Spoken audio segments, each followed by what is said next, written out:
अगर मैं आपसे कहूं कि आपकी किडनी को नुकसान पहुंचाने वाली हर चीज़ कोई ऐसी चीज़ नहीं है जिसे देखकर आपको लगे कि यह खतरनाक है, बल्कि कई बार वह खाना हमारी रोज की प्लेट में बिल्कुल नॉर्मल तरीके से मौजूद होता है, तो शायद आप भी एक बार अपनी खाने की प्लेट के बारे में जरूर सोचेंगे। क्योंकि किडनी हमारे शरीर का सिर्फ पेशाब बनाने वाला कोई अंग नहीं है।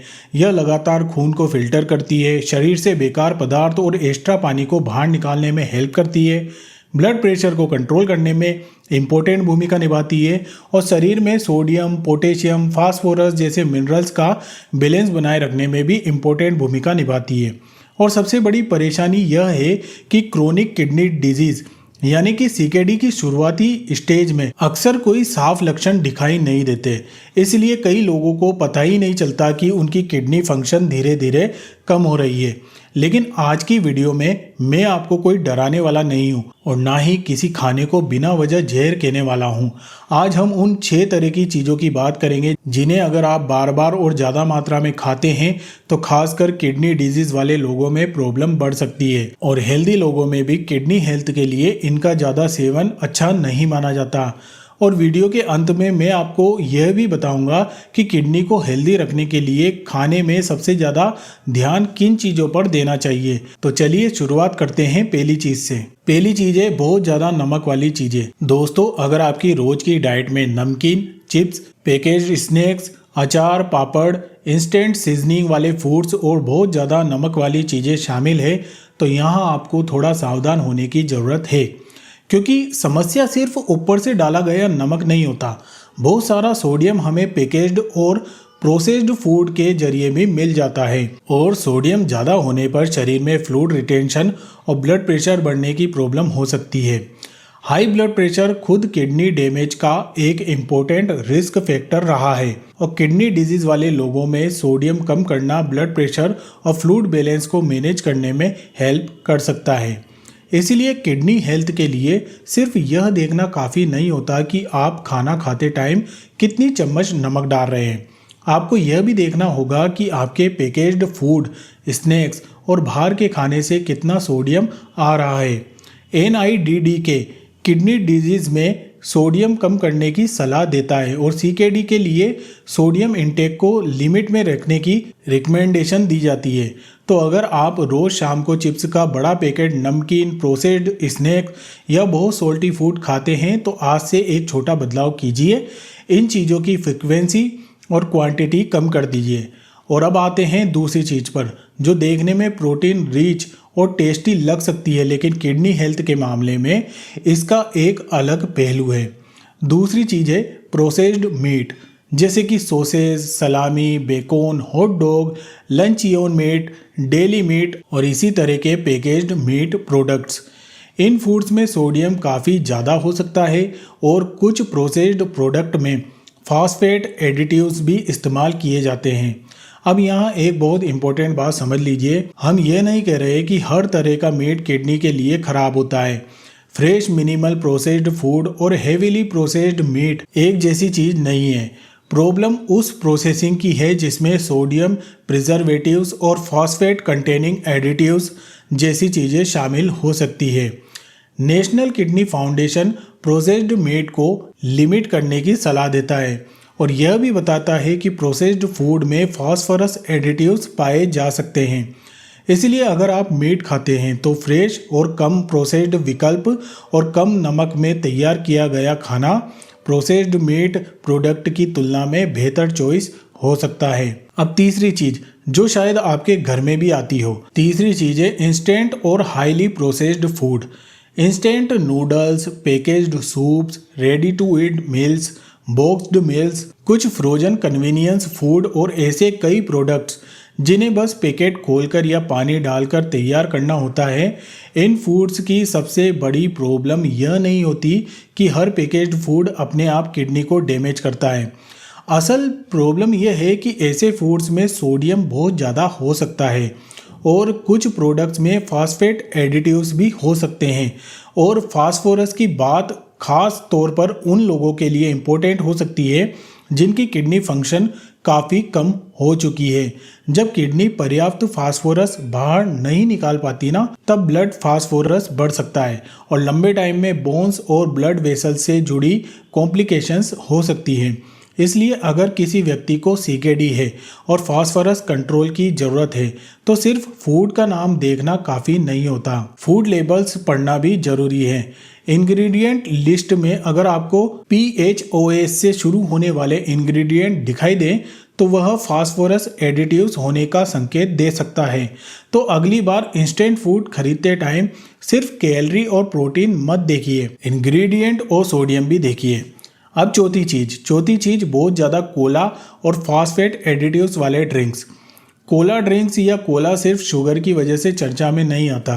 कुछ डार्क कलर्ड कोला ड्रिंक्स में फास्फोरिक एसिड जैसे फास्फोरस कॉन्टेनिंग एडिटिव्स भी हो सकते हैं और जब किडनी फंक्शन काफ़ी कम हो जाती है तब शरीर में फास्फोरस निकालना मुश्किल हो सकता है। इसलिए एडवांस सीकेडी वाले लोगों में फास्फोरस इनटेक को लेकर डॉक्टर या रेनल डाइटिशियन की सलाह इम्पोर्टेंट हो जाती है। National kidney foundation phosphorus additives को आइडेंटिफाई करने के लिए इंग्रेडिएंट लिस्ट में PHOS शब्द देखने की सलाह देता है। लेकिन यहाँ भी एक बात याद रखना, हर व्यक्ति को सिर्फ डर के कारण हर फास्फोरस कंटेनिंग नेचुरल फूड बंद करने की ज़रूरत नहीं है। नेचुरल फास्फोरस और प्रोसेस्ड फूड में एडेड इनऑर्गेनिक फास्फोरस एक जैसी तरह से एब्जॉर्ब नहीं होते। इसलिए किडनी डाइट में सिर्फ इस फूड में फास्फोरस है ये देखकर फैसला करना सही तरीका नहीं है।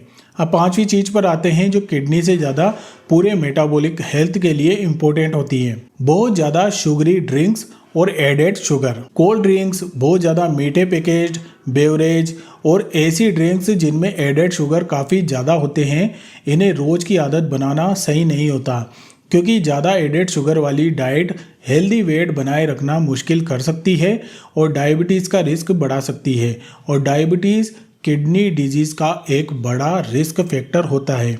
इसलिए किडनी को हेल्दी रखने की बात सिर्फ किडनी के बारे में नहीं है, आपको उन कंडीशंस को भी कंट्रोल करना होगा जो टाइम के साथ किडनी को नुकसान पहुंचा सकती है। NIDDK हेल्दी डाइट में सोल्ट और एडेड शुगर को कम करने की सलाह देता है और डायबिटीज तथा हाई ब्लड प्रेशर को किडनी हेल्थ के लिए इम्पोर्टेंट फैक्टर मानता है। इसका मतलब ये नहीं कि किसी एक दिन मिठाई खाने से आपकी किडनी खराब हो जाएगी।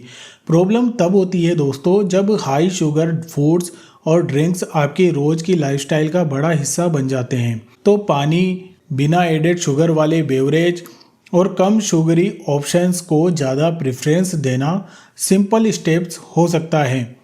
और अब आती है छठी चीज़, और यहाँ मैं जानबूझकर एक ऐसी चीज़ का नाम नहीं लेने वाला हूँ जिसे देखकर आप डर जाएं, क्योंकि असली प्रॉब्लम किसी एक फूड का नाम नहीं है।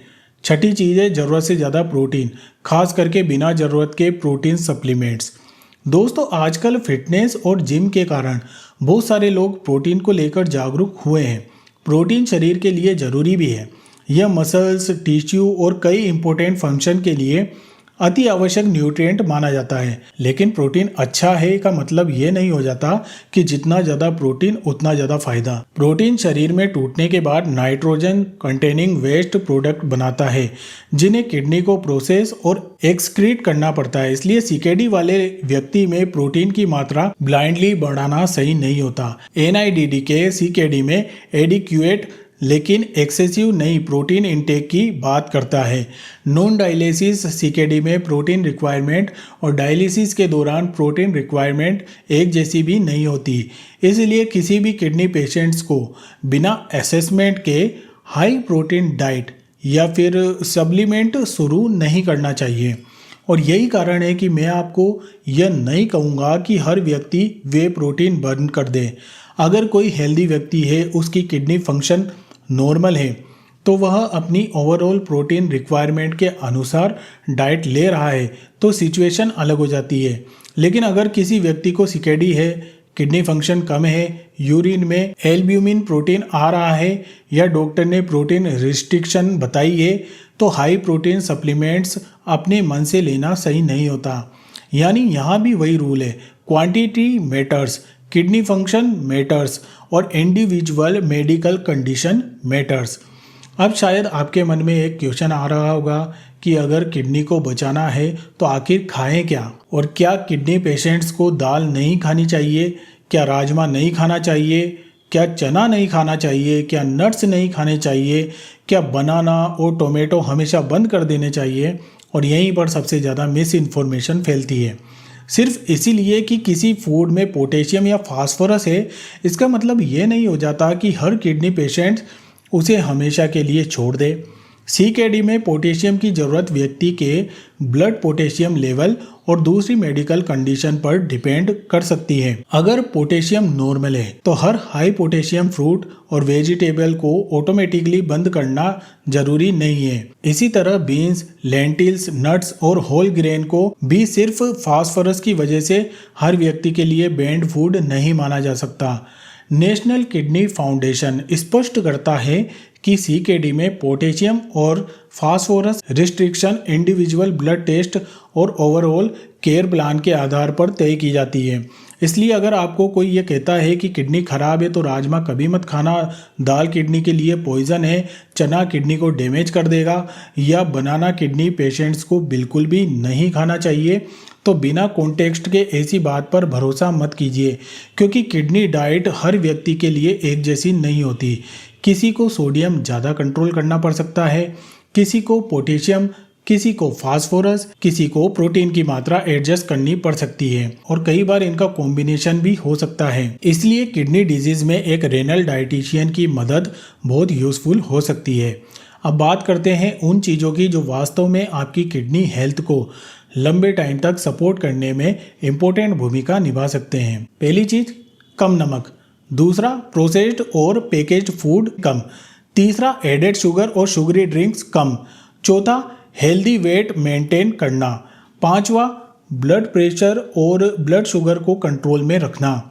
छठा, प्रोटीन की मात्रा ज़रूरत के हिसाब से रखना, ना कि जितना ज़्यादा उतना अच्छा समझना।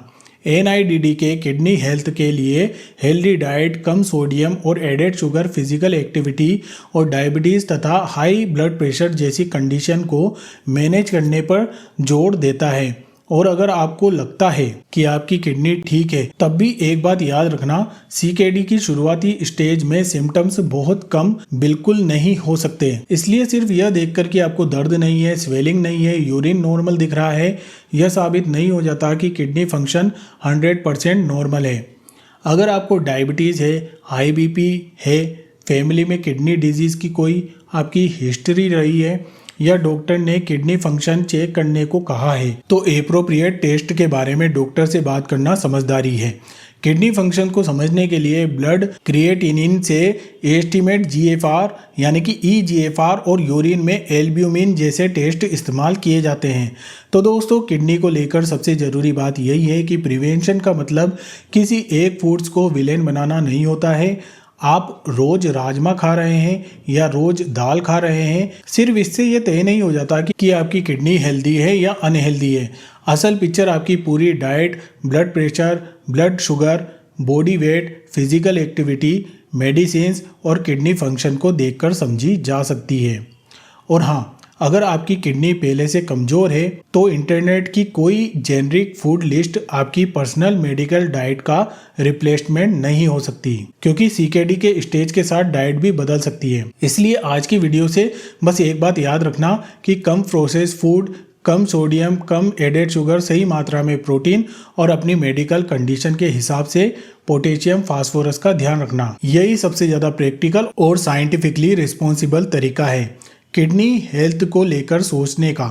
और अगर आप चाहते हैं कि आपकी किडनी लंबे टाइम तक हेल्दी रहे, तो सिर्फ एक फूड को विलन बनाकर छोड़ने के बजाय अपनी पूरी ईटिंग पैटर्न को देखना शुरू कर दीजिए, क्योंकि किडनी हेल्थ किसी एक सुपर फूड या किसी एक डेंजरस फूड से तय नहीं की जा सकती। आप रोज क्या खाते हैं, कितनी मात्रा में खाते हैं और आपकी पूरी लाइफस्टाइल कैसी है, असल फर्क वहीं पड़ता है। अगर आपको यह जानकारी यूजफुल लगी हो तो वीडियो को लाइक शेयर जरूर करें और कमेंट में बताएं कि इन 6 चीज़ों में से कौन सी चीज़ आपके खाने में सबसे ज़्यादा आती है। और अगर आप kidney health, blood pressure, diabetes और न्यूट्रिशन से जुड़ी ऐसी एविडेंस बेस्ड जानकारी चाहते हैं तो चैनल को सब्सक्राइब करके बेल आइकन को दबाना मत भूलना। मैं मिलूंगा अगली वीडियो में, तब तक के लिए अपना ख्याल रखें। बहुत बहुत धन्यवाद।